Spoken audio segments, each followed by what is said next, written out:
Hi, this is Dave Lawler from WindowsServerTraining.com. Today we're going to be talking about the initial configuration tasks. This is basically a menu that pops once you first log into a Windows server after installing. It gives you a short list of things that Microsoft thinks are important to configure. Activate Windows, set time zone, configure networking, provide computer name, enable updating, download and install updates, add roles, features, enable remote desktop, and enable the firewall. Let's go ahead and take a look at some of this. Activate Windows is pretty straightforward. You're going to go ahead and put in product key, which I blurred out. Hit next, and if you're on the network, it will activate Windows.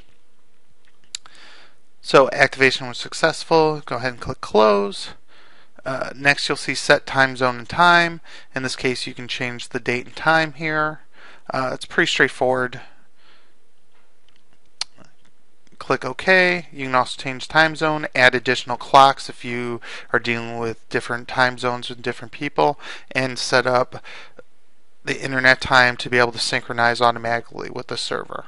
By default that's set up to go to time.windows.com, but you of course can change it.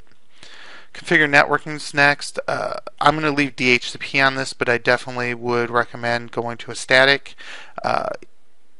Also, you can enable and disable IP4 and 6, and you can also enable or disable automatically adding the DNS through DHCP depending on your needs.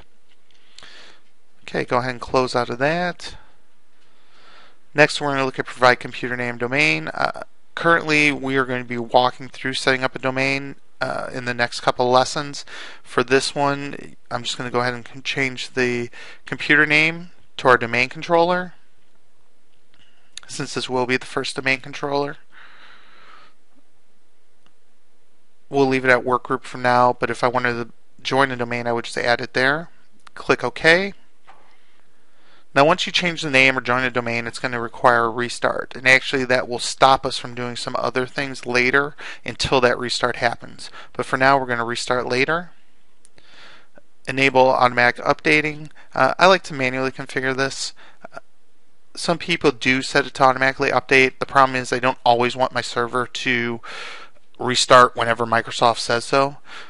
In this case, with the small businesses, we do get our updates from Microsoft, so I am going to choose check for updates, but let me choose whether to download and install them, so I can choose which ones I want to update and when to do it. I also will uncheck allow all users to install updates, as I want to be the only one to do it. Windows error reporting, I just leave the default setting. Sometimes it helps, most often it doesn't, and same with customer experience, I just leave the current setting.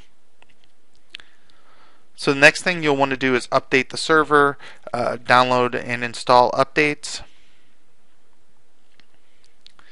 I'm going to do an initial check just so I can see it. I'm not going to run the updates at this time because I want to go through some of the other things, but in this case you'll go ahead and it'll search for updates and let you know how many are left. Okay, so you see 39 updates that are important, 18 optional ones. Like I said, I'll come back through and run these before I promote the domain controller or install anything else. But for now, we're going to move on to the next section.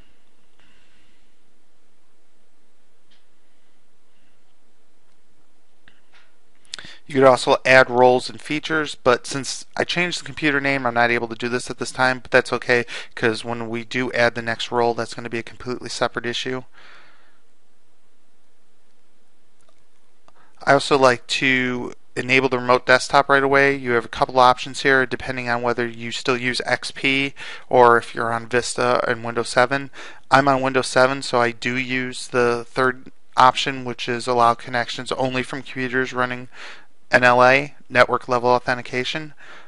If you are running XP, make sure you select the second one, which is any version of remote desktop.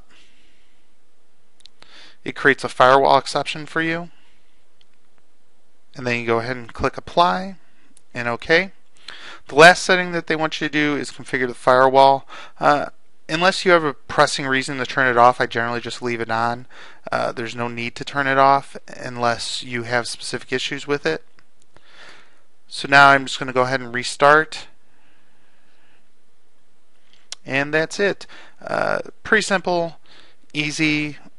Like I said, this was going to be really short. It's just the initial configuration tasks. There's still a lot to do to get your Windows Server up and running, especially with roles or in any feature sets that you may need to actually work.